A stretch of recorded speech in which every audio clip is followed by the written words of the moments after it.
my name is Charles Jetty, and I am a member of the Dole Institute Student Advisory Board. Welcome to the Dole Institute of Politics. The Dole Student Advisory Board is composed of KU students committed to the bipartisan mission of the Dole Institute. Members of the SAB receive many great opportunities. If you're a student and would like to join, please contact the Dole Institute. We'd like to encourage each of you to get special benefits and support the Dole Institute by becoming a friend of the Dole Institute. If you enjoy this evening's program, please let us know by contacting us on Facebook, Twitter, or through our website email. Hearing assistance is available, and we have a loop seating section at each program designated by a sign. If you have any questions about the loop, or if at any time during the program you have difficulty hearing, please alert one of our staff members or student volunteers. Before we begin tonight, I'd like to remind you to please turn off your cell phones. After the interview, we will have some time for audience questions and answers. If you have a question, please raise your hand and a student helper with a microphone will come to you. Please stand if you're able and ask just one brief question. And now, please welcome Director Bill Lacey.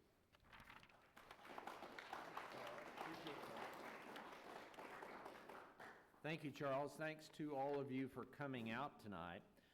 You may not know this, but October is American Archives Month. It's something that we really pay a lot of attention to around here, so much so that we actually have an internal staff contest, and I am already plotting ways to make sure that I win this year because I have never won. But it's American Archives Month, gives us the opportunity to emphasize the importance of archives and specifically the Dole Archive and the role it will play in history. Our annual Archives Month program tonight features a program on the Americans with Disabilities Act, which is now celebrating its 25th anniversary. It's the third program we presented in this ADA series. The fourth will be a Constitution Day examination of disabilities and the law on October 29th. I hope you can join us for that one as well. Our guest tonight will be interviewed by Dole Institute Assistant Director and Senior Archivist Audrey Coleman. Our guest tonight is Ms. Maureen Mo West. Mo serves on the faculty at the University of Washington Bothell School of Nursing, where she brings critical disability studies perspectives to nursing and health studies curriculum. She has served over a decade on the development board of the Disability Rights Education Defense Fund in Berkeley and is a member of the Society of Disability Studies. Her lifelong commitment to disability started with her intellectually disabled brother, who taught her to value difference and the importance of responsive social policies that transform how we see disability. Mo served Senate Republican leader Robert J. Dole as a full-time professional staff member on disability policy during congressional consideration and passage of the Americans with Disabilities Act. In addition to disability policy, Mo is also responsible for legislative issues for Senator Dole relating to various health and social programs. Obviously, all of you know, as we've talked about in our previous programs, the ADA is a critical component in Senator Bob Dole's legacy and one that he is extremely proud of. So Mo tonight will share her fascinating story of the passage of this historic legislation. Please welcome Mo West. Thank you. Thank you, Bill. Mo, thanks so much for being with us this evening. It's really a pleasure to spend time with you. Before we get started into talking about the ADA, could you tell us a little bit briefly about your background, your professional background, and how you came to work for Senator Dole? Sure. I was involved prior to working with Senator Dole. I was a legislative correspondent and a legislative assistant with the Senate Subcommittee on Disability Policy. And I was in nursing school and wanted to spend the summer prior to my graduating on Capitol Hill to learn about disability policy. And I was hired to work as a legislative intern with the Senate Subcommittee under the direction and leadership of Senator Lowell Weicker from Connecticut, who is an amazing, was an amazing senator and advocate for the full participation of people with disabilities in all aspects of society. The subcommittee had jurisdiction over all federal programs relating to disability, so it was a real coup for me, a nursing student, to be able to work with the subcommittee in the summer of, I think it was 1983. And after that summer, Senator Weicker hired me back as a full-time legislative correspondent, and I couldn't turn it down. Even though I was graduating from nursing school, I really wanted to get involved in disability policy. So I packed up my bags, moved to Washington, D.C. in 1985, in January of 1985, and I started to work full-time with the Senate subcommittee and really got to know a lot about disability policy. And I ended up working there for about 3.5 years and was really excited to have that opportunity because it was a great foundation prior to going to the Republican Leader's Office to work on the Americans with Disabilities Act. We held hearings, we brought in people to testify, we made sure we authorized in really important ways and brought in the voices of people with disabilities for special education law, rehabilitation law, and the Developmental Disabilities Act. So being there for about 3.5 years was a really good foundation to my work to come in Senator Dole's office on the Americans with Disabilities Act. And why did you decide to change offices, or what compelled you to work for the senator? Well, unfortunately, Lowell Weicker lost in 1988, and so he left the Senate and went on to become the governor of Connecticut. But I had worked with Senator Dole's Chief of Staff, Sheila Burke, who was a nurse, and we had worked on nursing roundtable policy issues on the Hill. And when she realized that Senator Weicker had lost and that the Americans with Disabilities Act would once again be introduced in the Congress, she asked if I'd be interested in coming to work for Senator Dole as a full-time professional staff member on disability.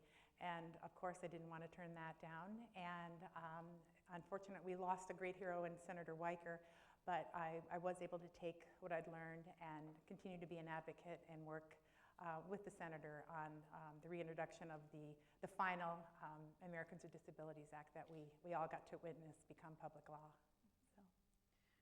For those who might not be familiar, what does a legislative assistant do, or what did it look like when you were doing it?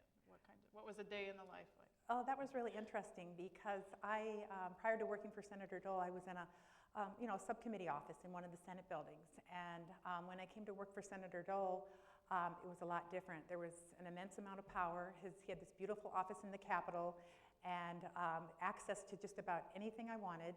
Any call I make, it was returned immediately. And I was like, wow, this is kind of nice. But it was a little daunting because, as I mentioned earlier, I did come to work for Senator Dole as a Democrat. And he did not mind that. He was really interested in my experience as a nurse and as having a brother with an intellectual disability, that I knew firsthand the experience of living with a disability and also having the credibility of working with Senator Weicker's office and the incredible staff he had, professional staff that worked on disability policy. So it's really to Senator Dole's credit that he would hire someone who had the familial experience and also came from more of a liberal Republican's office, Senator Weicker, to work on this amazing policy. And so, yeah, it was pretty great. And so I had to learn to work with him like anything. You have to build that relationship. But he was so kind and always willing to work with me and talk with me about issues that a lot of Kansans would come to Washington, D.C. and want to talk with me about.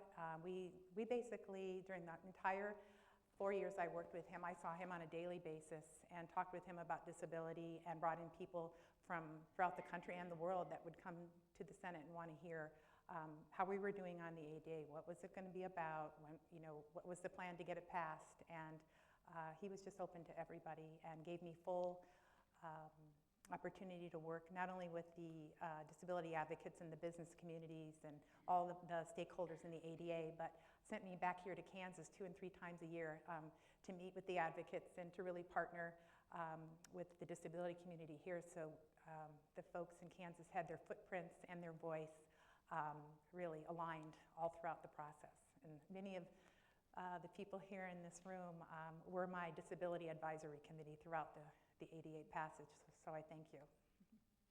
Could you give us some examples of organizations that you worked with in the DC area or on the Hill, or individuals, and just give us a slice of that network there in DC? Right. Well, I worked a lot with the national disability groups, and there was a consortium of persons with disabilities, so it was like an umbrella group with rehab groups, a lot of the nonprofits, Easter Seals, National Independent Living, Council on Independent Living, National Rehabilitation Association, I could go on and on, Disability Rights and Education Defense Fund. So I was able to work with them through the consortium, and then just on their own, a lot of people would come to see me, disability advocates, and talk about what they wanted in the bill, or they also asked Senator Dole if he'd be an original co-sponsor. So work closely with them. And Senator Dole, being a Republican leader, he had a lot of different camps to straddle during the the ADA process. So I got to know a lot of the business community as well, National Association of Manufacturers, NFIB, the National Restaurant Association. There were just so many groups that had to come together and work in a bipartisan way during this legislation. And so I got to meet and work with a lot of different people. And Senator Dole is a leader in compromise and working together in a bipartisan fashion. So we just kind of developed a groove and brought a lot of people in together to talk about the bill and its problems and to work out strategies to move it forward. How could you manage all that information coming your way, all those contacts? And well, I really relied on the disability community a lot, and like Ray Petty, Michael Donnelly, people in this room. I was always calling folks and saying, hey, will you read through this bill? What do you think? What are we missing? And I also just really counted a lot on the Congressional Research Service, who, if I had issues of policy or concerns, I could call them and they would help me with memos that I might need to write to Senator Dole that were complex or that really needed some concise wording. I worked with a lot of other Senate staff. We just all got along really well, and all the members and players in the Senate, the congressional members, worked very well. A lot of bipartisan work. And one really notable issue during the Americans with Disabilities Act is that not only the Senate, the senators, but a lot of the congressional staff had personal experiences with disabilities. Like I worked with Senator Dole with his colleague, Senator Harkin, who had a brother who was deaf, Senator Kennedy, whose sister Rosemary had an intellectual disability and was institutionalized most of her life. Obviously, Senator Dole had a disability that impacted him on a daily basis. My brother Mark, with an intellectual disability, who's now fully integrated in the community. But it touched all of our lives, and I guess there was no explaining that we really had to do about disability when we would meet and have meetings, because it really did touch a lot of the participants during that congressional consideration. So, who were some of the senators' offices that you worked with? Well, I worked really closely with Senator Kennedy's office and Senator Harkin's office. And we transitioned Senator Harkin's staff when Senator Weicker lost. Senator Harkin became the chair of the Senate Subcommittee on Disability Policy. So we developed a relationship prior to my going to Senator Dole's office. So it was just kind of a natural relationship I had. And then Senator Hatch, who was a major leader, and Senator Durenberger from Minnesota. We were all on the Senate staff and members of the Senate Committee on Labor and Human Resources, which had jurisdiction over the Americans with Disabilities Act. And we just built a strong relationship together. And the White House, can't forget them, Boyd and Gray and John Kemp and the president were very, very certain that we were going to get Americans with Disabilities Act under the Bush administration, and we did. And they worked very closely with us as well. And the Justice Department, John Wodach, and I could just go on and on with all the advocates. And in the business community, in the telecommunications industry, and then the disability community. I would say I was partial to the disability community and got to know them really well. Pat Wright, Hy Feldblum, Dave Capozzi, some of the major leaders in that area, I talked to on a weekly basis. And so it just became just a part of our life for 2 years. It took 2 years to pass that law. So. So you spent all that time in Washington, but you also divided your time with Kansas too. You spent a lot of time in Kansas, so tell us a little bit about Absolutely. Every time different components of the bill were brought up, Senator Dole would say, what do my Kansas folks think? Did you check with the Kansas community? And I'd say, I sure did. And he sent me back here 3 times a year to come visit. I would rent a car and just drive all over the state, check in with the departments of rehab, of human services in Topeka. I would visit institutions with Yo Bastion for the disabled. And as we work towards pieces of legislation that would encourage more community integration, got in some trouble there because I went to some small towns and said, oh, we need to close this institution, and that didn't sit really well. So, but I was naive and green. And what else can I say? yeah, I got back a lot, and I really grew to love the disability community in Kansas. They were really my allies and for Senator Dole and myself, and really our advisory team. And I would fax a lot of amendments and, I would fax. We didn't have a computer back then, and send hard copies to folks and wait for their feedback. But it was really important, and Senator Dole constantly asked me, what's Ray Petty thinking? What's the independent living groups? What are they wanting in this? And so it was really a comprehensive, coordinated approach and strategy to make sure that all voices were represented during the passage of this legislation. Mm-hmm. Did you get together with disability leaders in Kansas in groups, or was it all just kind of remote traveling around, or did you? Yeah, good question. I would sometimes come back if I could fit into a conference, so I'd see a lot of people, but mostly I would kind of check in with some of my main advisors, and they would take me around and introduce me to new folks. I would visit schools and rehab agencies. I went to Wichita a lot and saw some of their supported employment programs at some of the airline, I'm forgetting the name of the airline down there in Wichita, but they do a lot of supported employment for people with disabilities. Made sure to stop by there a lot. And I'm working with Mike and Ray and then Yo Bestian. So I didn't have lots of people where I worked collectively with them. It was mostly on the phone or through the consortium, because a lot of the groups in Kansas were also connected to the consortium of people with disabilities, and they would loop me into a lot of issues as well, and feedback, and giving important, critical voices, perspectives on the legislation we were considering. So. Are there any particular incidents or communities that you remember, just in particular, just to share one kind of memory? Well, I should go back a little bit. When I first joined Senator Dole's office, he was excited that we were going to consider the Americans with Disabilities Act in 101st Congress. And he said, I'm really excited. President Bush talked about it in his State of the Union, and we have Senator Dole and Harkin and myself and Hatch. I think we can get this done. But he said, by the way, I want my own bill. And I was like, excuse me? I was a little bit overwhelmed. And he said, yeah, I think I'd like to do my own bill. So, we'll hook you up with the National Association of Rehab Facilities and some of the business groups, and, you can work with the disability community. And I was like, you sure you want to do that? I'm not so sure that would be a good idea. Because Harkin at that point was introducing the bill that Senator Weicker and Representative Coelho had introduced in the previous Congress. And he wanted Senator Dole to be an original co-sponsor. So I thought, Bobby Silverstein, the staff director, said, what do you think about Dole going on as an original co-sponsor? And I said, I'll ask, let's give it a whirl. And I talked to him, he said, I'm not ready to sign on yet. There's issues with the business community, and like I said, I'd like to do my own bill. So I had to go back and tell the disability community that I wasn't going to go on the original Harkin bill, and that he wasn't going to go on it as an original co-sponsor. Not to say he might not go on it in the future, but not right now. And the disability community was disappointed, and it was hard for me to say no to them because I was so connected with them.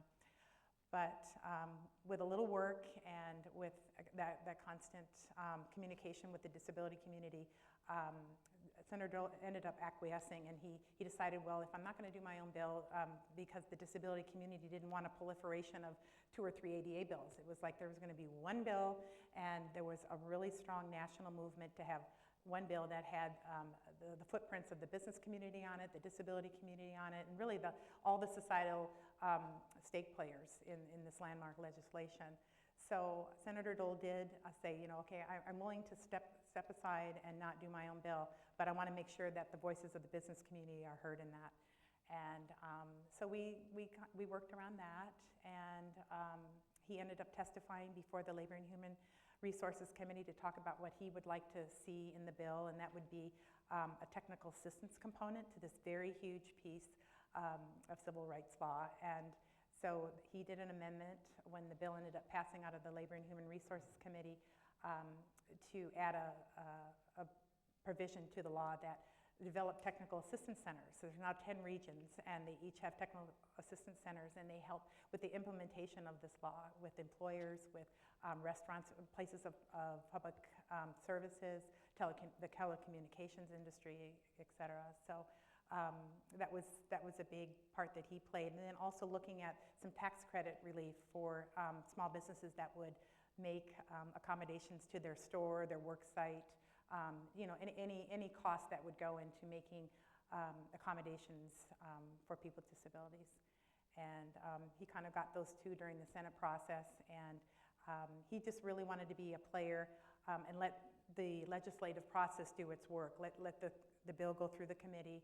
And so he went on as a co-sponsor after it was reported out of committee and let it work its way through the Senate.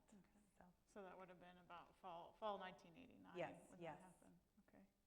I think we've got some memos we can show from that. Lots of memos. Yeah, lots of memos. But that was part of, when we're talking about inspiration for this Yes. program, we thought, oh, this woman was prolific. Yes. I stayed in my office late nights. Yeah, and you mentioned typing the memos too. Yes. And I wasn't a lawyer, I was a nurse, so I had, it really took a while to kind of come up to speed with some of the statutes and the legal speak. But I had a lot of help with it too. So. Well, let's see, we've got a couple of clips from Good Morning America that was aired in 1990, and we thought we'd try to share a couple of those. We can watch that.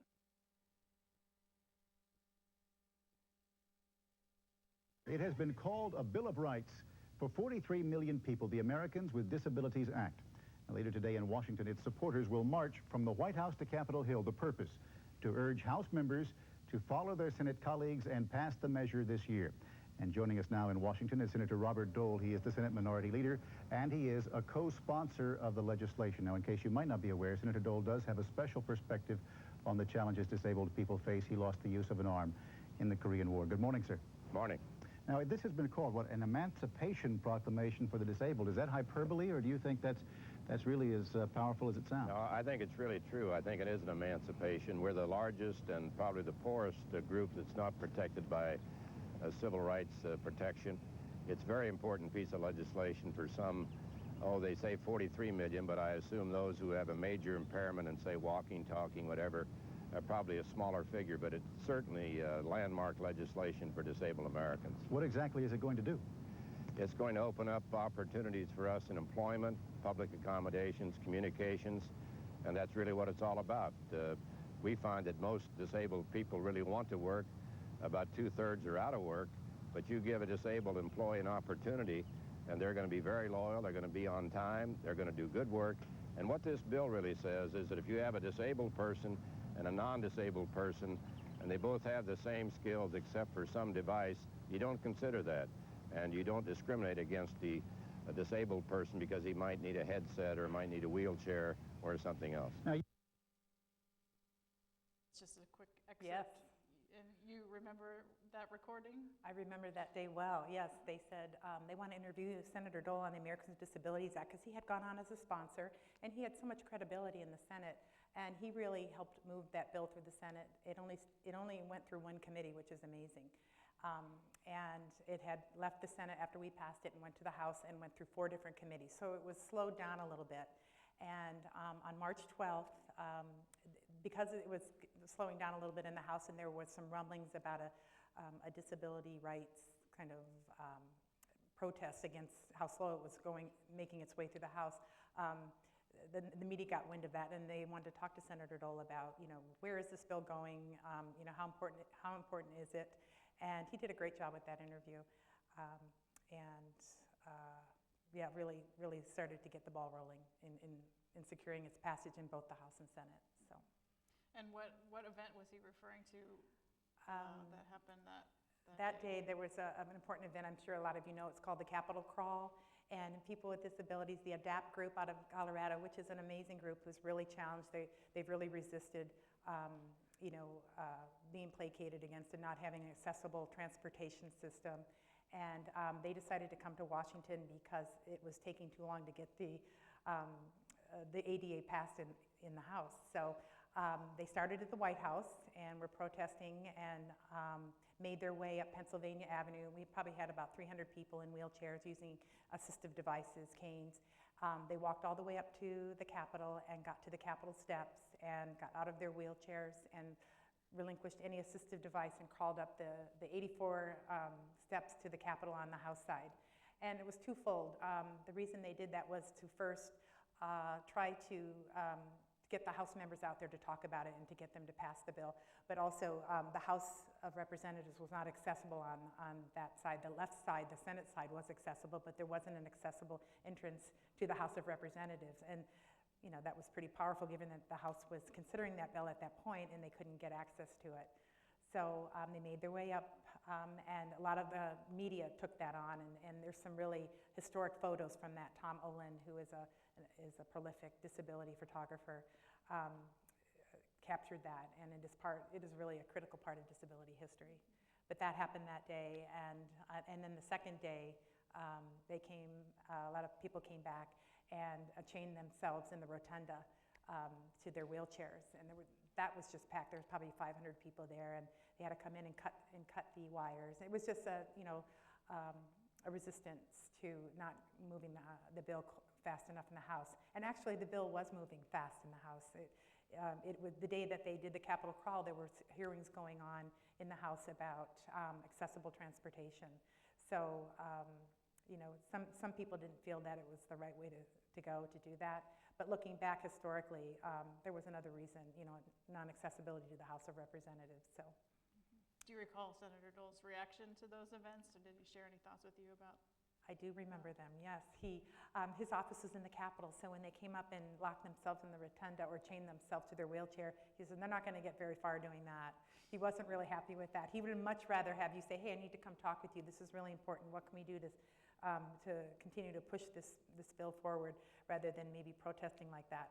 But at the same time, everybody has the right to exercise their voice and their frustration with the process. And it really educated a lot of members who maybe this bill's not even on their radar. And to see that really put it into perspective. So looking back, I think it was a powerful day on all fronts, and really we learned a lot from that. And you know, ADAPT's a great group, and they have made some serious social change in our country with the transportation industry and just general anti-discrimination statutes. So. You mentioned earlier, you know, business concerns related to the ADA, and Yes. Our next clip from that same interview talks a little bit, kind of addresses that, introduces us. Now, you know that there are an awful lot of independent business people and small business people who say, in principle, that sounds absolutely terrific, Senator Dole, but hold on a second. First, your bill is awfully vague. And second, this is a financial and a legal nightmare. You're getting us into a terrible mess.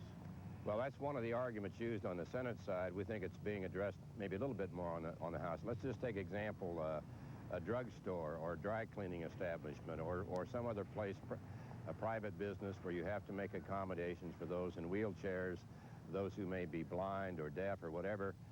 We think those changes can be accommodated with very little expense. And then we hope before this year is out to have either a tax credit or some other tax incentive to permit employers or people who own these buildings to go in and make the changes without a lot of additional cost to them. But notwithstanding the cost, it's worth it. We need to open up public accommodations. We need to open up all the private areas for those in wheelchairs and those who may have serious disabilities, and they haven't had that opportunity before. What's the price tag for this going to be? Do you really know? Price tag, we really don't know. You know, we'd say in the workplace, maybe $100 per disabled employee. Many of these things can be done at very low cost, and then in an effort to ease the burden on small business or others in the private sector, we say you only make those changes which are readily achievable.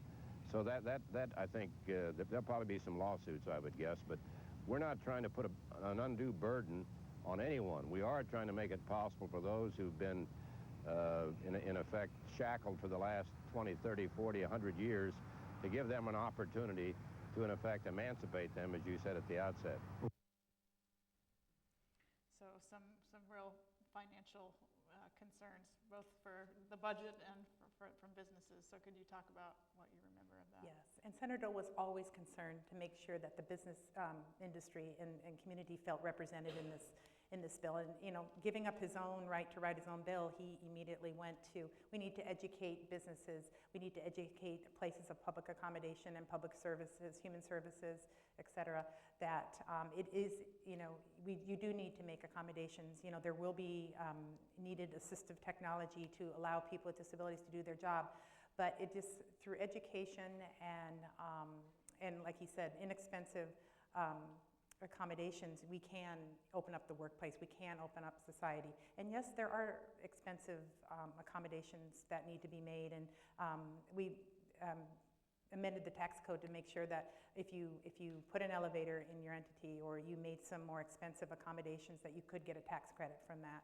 But most importantly, the disability community, the business community, went back to the fact that people want to be off welfare. They don't want to be dependent on government. They want to be working. They want to be tax-paying citizens.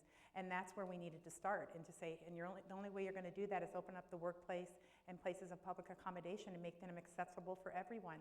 Keeping people out of them only perpetuates dependency, and it doesn't give, it's not a human right, it doesn't give people their civil rights. And it's also hard to put a price tag on civil rights. Senator Dole used to say that all the time. That doesn't mean we don't negotiate and talk about it and come to an understanding on how we can provide opportunities for everyone to take part in society. Yeah, he was a quick learner, quick study, and he was really an important spokesperson during the Senate on consideration, on the cost of accommodating, on the importance of getting people with disabilities working. And to this day, his Dole Foundation and the legacy that he left with his amendments during the Americans with Disabilities have made an impact. We still need to get our numbers up of employment, and it does take education, but I think we're getting there, but a long ways to go still. So he gave up his right, to write another version of the bill, but he did, author another portion of it. Yes, yeah. And you mentioned that earlier. Yeah, the technical assistance component under Title V of the bill, and also I think at the end, during the final passage, a tax credit for the cost of providing accommodations under the law. And then also there was components in the law or language that you were not required to make really costly accommodations if it would be an undue hardship. I mean, we built in language in the law that gave businesses and transportation industry and other entities cover if it would be too costly, and you could have phase-in periods too. So complex legislation. Yeah. Do you recall any particular conversations with business people or organizations in which they discussed their concerns with the ADA and what it would do? And yeah, I remember Mr. Curry. He was with the Greyhound bus. He was the CEO of the Greyhound busing industry, and he said, "This law is not going to work. You're asking us to put a lift on every Greyhound bus. We can't afford that." And he came in to talk to Senator Dole about that, and we said, "No, we're not asking every single bus, every single Greyhound to have a lift on it. We're asking that reasonable accommodation be made, that if someone does want to use the Greyhound bus," and a lot of people, that's their only transportation, it's the cheapest form of transportation you can get, that they would just need to call in and plan ahead, letting them know where they were leaving, where they were going to, and a Greyhound bus would then have to be there with an accessible way to get in and out of the bus. So that was an issue, and also he was very concerned that he couldn't do that right away. So Senator Dole and the other players that were working on the bill let the Greyhound bus company do a feasibility study for 5 years to look at how they might build those accessible buses into their fleet. And that's just one example. But there were a lot of different meetings and working with the business community. Also, the White House was very involved, and they would have the business community down to the White House a lot to talk about, how can we work with you to limit any kind of litigation and any cost to businesses. And I think the fact that President Bush was so engaged and a leader on the bill as well helped the business community to work not only with the members of Congress, but also the governmental agencies and the White House to come up with really solid, cohesive language. So. Could you tell us a little bit about the Chapman Amendment and what that is and what kind of challenge that was? Yes. Like I said, the bill pretty much sailed through the Senate. It only went through one committee, and then from there it went on to the House. And the House of Representatives had to consider the bill, and it went through the Transportation Committee, the Judiciary Committee, the Rules Committee. I think there was another committee that escapes my name right now. But that took a long time, and I'm sorry. Can you No, repeat that? Chapman Amendment. Oh, the Chapman Amendment, yes. And so it was sailing through the committees, and people were testifying. I went to a lot of the legislative action that went on the House side and reported back to Senator Dole. I kept informed along the way. But there was one amendment that was added to the bill, and it was the Chapman Amendment, Representative Chapman, and it was a food handlers bill. And when the bill finally got to the House floor to be voted on by the House of Representatives, he added this amendment that said that the bill would not cover people who had HIV, that they couldn't work in restaurants because they might, AIDS might be spread, and that the National Restaurant Association was concerned it would impact their business. Nobody would come to their restaurant if they thought a chef or someone working in the kitchen there had AIDS. So it created a lot of hysteria and fears, and it really slowed the bill down too. And so all the disability community came out, and the business community, to talk about how can we work through this, how can we come up with some kind of language that isn't built on fear, and also that kind of honors science. And you know, they said that communicable diseases, you can't get AIDS through, you know, unless it's through sexual conduct or you know, spread through blood products and intravenous, you know, needles. And so we went to Health and Human Services, Bill Roper, and he came up with language that said that, you know, this is not, you can't get AIDS through food handling. And the amendment did end up passing in the House, but before it came back over to the Senate, we started working with Bill Roper and the administration and came up with language that said the Health and Human Services Secretary would submit within 6 months communicable diseases that could get spread, and that AIDS was not one of them. And the advocates and the senators and the disability community working together felt good about that language during the Senate conference, and they kept it. And then it went back to the House again, and without the amendment in it.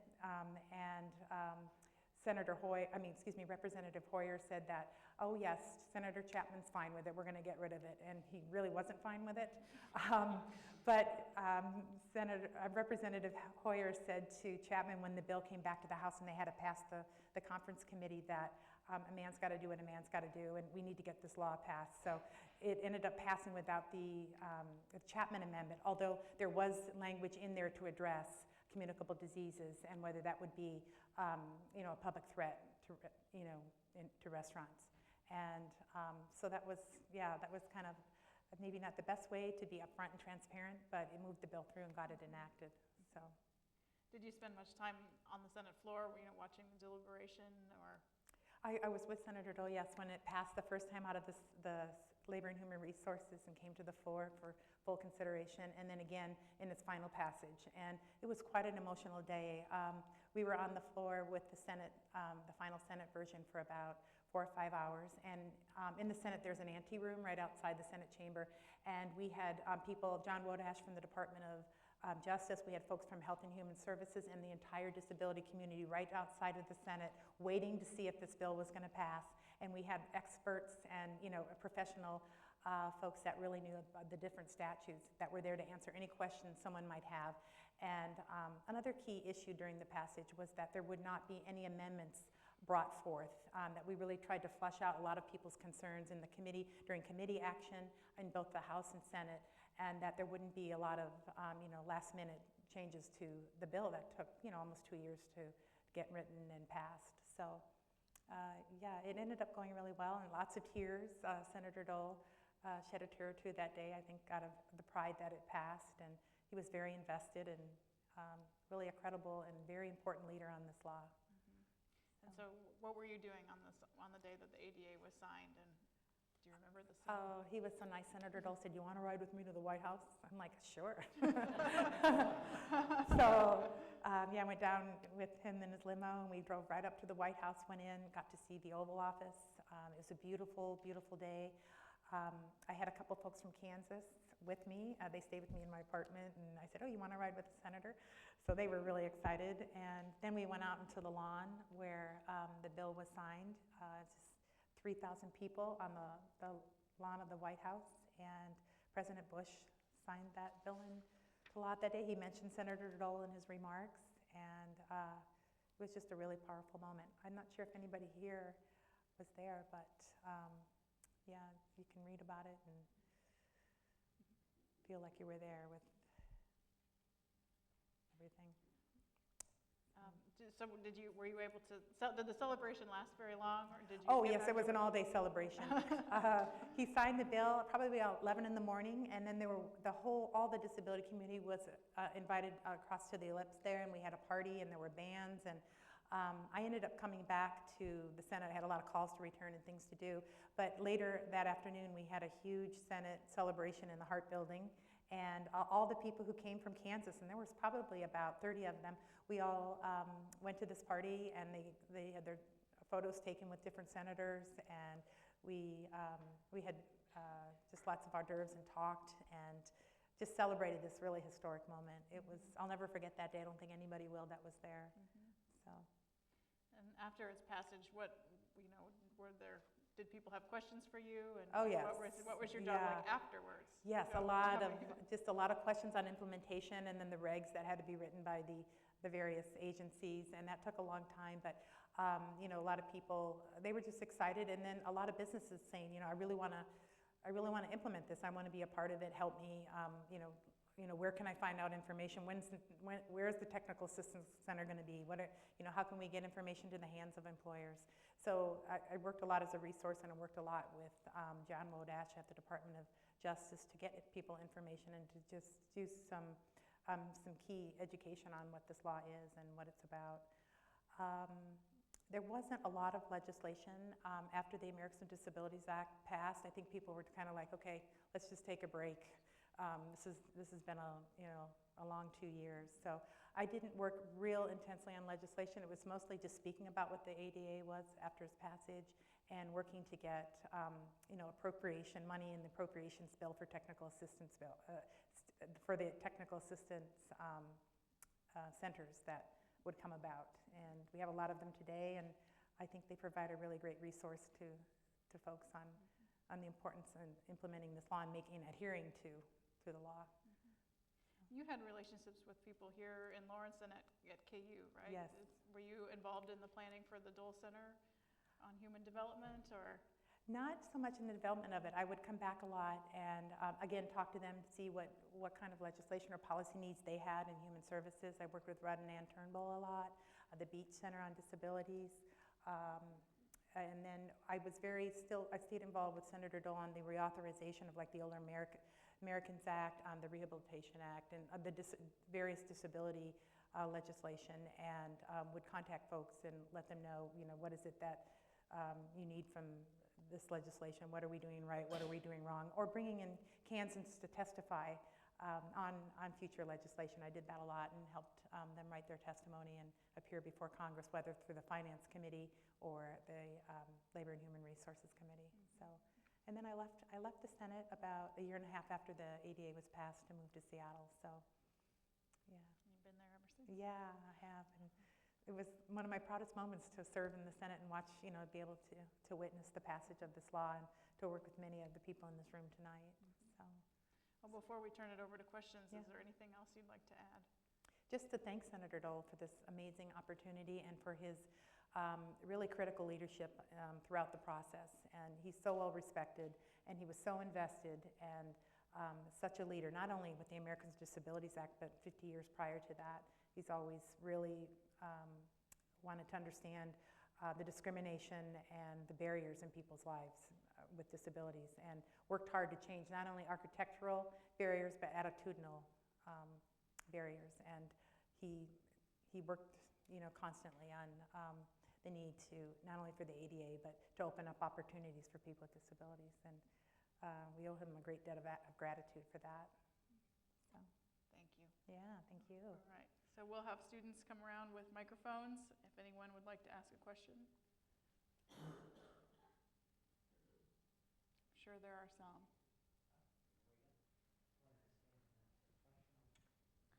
I am a freshman, and I'm wondering how you knew what you wanted to do or what you wanted to have have as a job? Yeah. That's a really good question. And, you know, I used to, my brother who has an intellectual disability, no one really understood him in my community. He had CP and had some, he kind of walked in with a wide gait, and people used to make fun of him and say he's a retard, and oh, it used to hurt my feelings so much. I'm like, oh, if you only knew my brother. And he went on a different bus to school. He was segregated, and they go, there goes the freak bus. You know, I'm walking to school, and I'm like, my brother's in that bus. You know, it just hurt my feelings. And so I said, oh, we just got to change attitudes, you know, just from like 8th grade. And so, you know, I graduated from school, went to nursing school, and it was the dean of my nursing school who said, nurses need to get out there and really get involved in health policy and make needed social change. We're on the front line of working with people with disabilities, with mental health conditions, and we need to be out there speaking about what we see and really step it up. And I thought, that's what I want to do. I want to go to Washington, D.C., and I want to work on disability policy. So I whipped off a letter to Senator Weicker, who was then the chairman of the Senate Subcommittee on Disability Policy, and I said, could I be an intern the last summer before I graduate from nursing school? And I was really lucky because I was accepted, and my best friends, Lonnie Florian and Jane West, who were my bosses really, because I was fresh out of nursing school, you know, they just said, oh, you know, you're meant for this work, and I stayed there and just followed my passion. So I would, if anybody, you know, any students here tonight are interested in thinking big and being involved in policy, I would definitely go to Capitol Hill, try to be an intern, look at different intern programs throughout the government and serve. It's the best way to get involved, and we need your passion and your commitment to changing this world in all good ways. What are you interested in studying? At the moment, speech language hearing and Spanish. Great. Yeah. Well, think big. Yeah. Anyone else? Zach, up here on the front.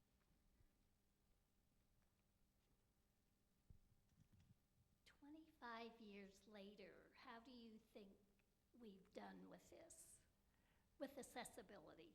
I think we've done an amazing job. There's still work to be done, but you know, if you think about it, so many more opportunities for people to access society. I mean, I see technology all the time when I take an elevator up, and there's a sound that for each floor, or curb cuts are everywhere now. Boy, back in 1990 when we were doing the law, there weren't curb cuts everywhere. And then with the proliferation of technology and universal design, it's not only people with disabilities who are benefiting from the American Disabilities Act, it's our aging society. It's people who are aging and are needing accommodations and assistive technology and devices continue to do what they want to do, and also mothers with strollers. I mean, there's so many, there's all of society gains when we make things accessible and open up opportunities across the board. And I think that Americans with Disabilities has done that well. I still think there are attitudinal barriers out there. There's still costs you know, associated with employing people with disabilities, and our numbers are still too low. But I think that, you know, you can only push forward and keep talking about it and getting members of Congress who really listen to people in your states and to the voters and say, we're going to make this a priority. And that's what Senator Dole did when he served in the Congress. Making a priority for people's needs and listening to their voices and experiences and doing something about it. I'd be interested if anybody else would want to speak on how the ADA has changed their lives.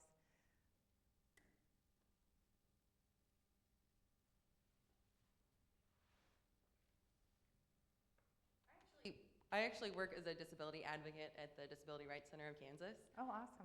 So the ADA is my all day, every day. And so my question for you is that it's, with it being such an emotional topic, I'm sure that you are hearing very, very tough stories all of the time. All the time. How did you not let that affect you and still keep fighting when you were banging your head against a wall sometimes? And how did you make that balance? Yeah, good question. Actually, when we had testimony, we held a couple days of hearings in the Senate, and we heard from people from across the country that had really discriminatory experiences, and if anything, it emboldened me. I'm like, we have got to get this law passed. We have got to make this social change. Just for example, we had a young man testify that he could not see a movie. He had CP, and he was drilling a little bit, and they said, no, you can't come in here and watch a movie. He later filed a lawsuit and won.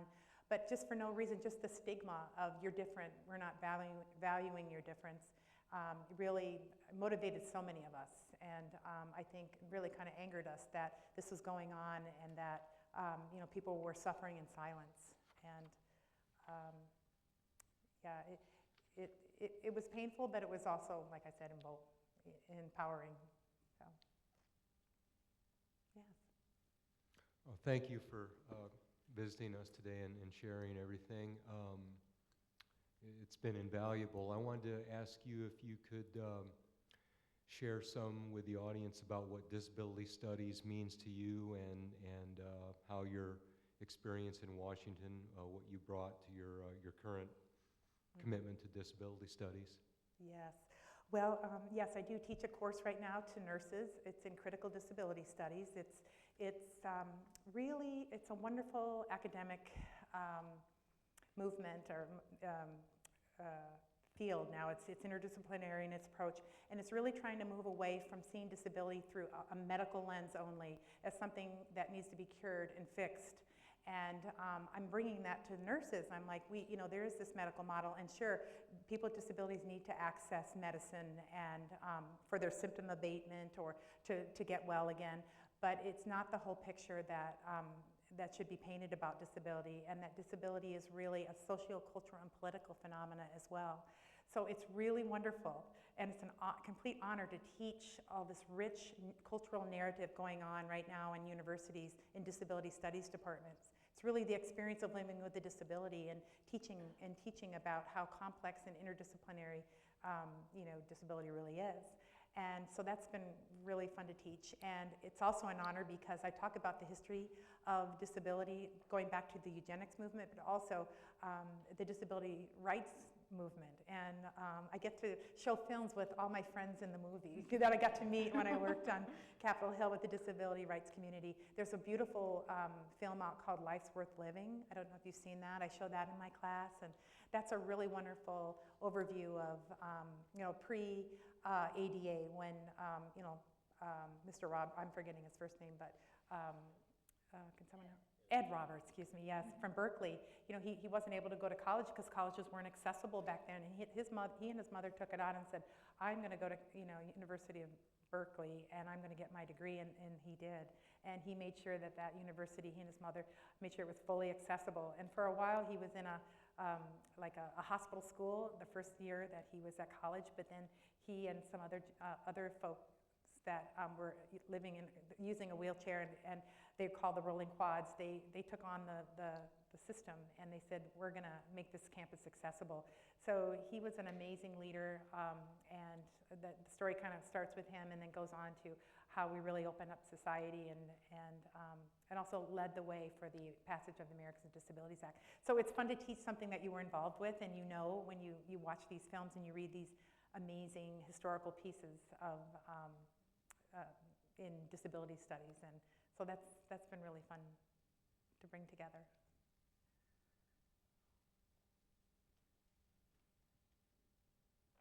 Out of all the many achievements of the ADA, one area that gets attention for lagging behind is the equal employment aspect. Disabled people still face real challenges when facing equal employment opportunities. In your mind, what could be done to strengthen that aspect of the ADA? That's a good question.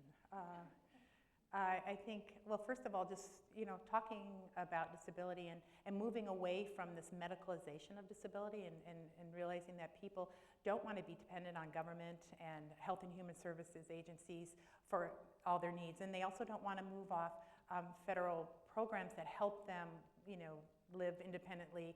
But if they end up finding a job, and then they risk losing their benefits. So, a lot of our programs are still not really smooth sailing yet, and I think that we need to continue to keep looking at them and developing them and going to our members of Congress and saying we aren't, there's not enough employment of people with disabilities. It's still an area that is discriminatory, and there's too many attitudes out there people are just not willing to invest in, and there's a long way to go in the employment provisions of the ADA and changing, changing attitudes. But it can be done. I mean, look, the Americans with Disabilities Act was passed in 2 years, and I'm not sure that, in the early 80s, people even thought it was a reality. So never give up. I guess that's what I say. Anyone else? Hi. I'm very appreciative of all of the things that have happened through ADA. I have a daughter who is both intellectually disabled and has mental illness. And I think there's still things to do, as you've said, especially in terms of providing adequate therapy and places for them to live in the community, or even safe places in group homes and things. There just aren't enough places for them. So I just want to say that. Yes. Yeah, I wish I could fix it. It's just an ongoing issue. My brother is living in a, thanks to the HUD amendments, I'm not sure what year it was now, but he's in a duplex with another adult with an intellectual disability. But it's a smaller town, and we have assets and resources and a lot of, it's not countrywide. So I think maybe getting in touch with some of our resource centers and the advocacy offices here. I don't know if you've tried them, but maybe you have, power in numbers. So yeah, I wish I had an immediate answer for you. I really don't. And maybe we could talk after this and come up with some ideas or resources. I have one final question if nobody else wants to speak. Actually, this question was submitted by a gentleman we expect to come and visit the Dole Archives as a research fellow Nice. awardee. He wanted to send a couple of questions, and he might be watching live right now. But one of his questions related to Senator Dole's experience with disability. And did you find that he, it was well understood that he was a person with a disability advocating for the passage of the ADA, but in your experience, did he reference his own disability, his own experience, on a daily basis, or with other people, or was it something that he was a little bit private about his disability? He might say, "I need a new button hook," because he used a button hook to button his shirts. And I would call the National Rehab Hospital for that and get him a couple of those. He didn't talk about his disability a lot, although you could tell he had a lot of empathy for people who were, frustrated with services that they weren't receiving, and he would want to get right on it. But in general, he was pretty quiet about his disability, pretty private. But it impacted his life, profoundly, and you could see it in his policy making and in his collaboration and bipartisan approach to everything. So. Well, with that, thank you so much, Mo. Thank you. Thank you for your having me.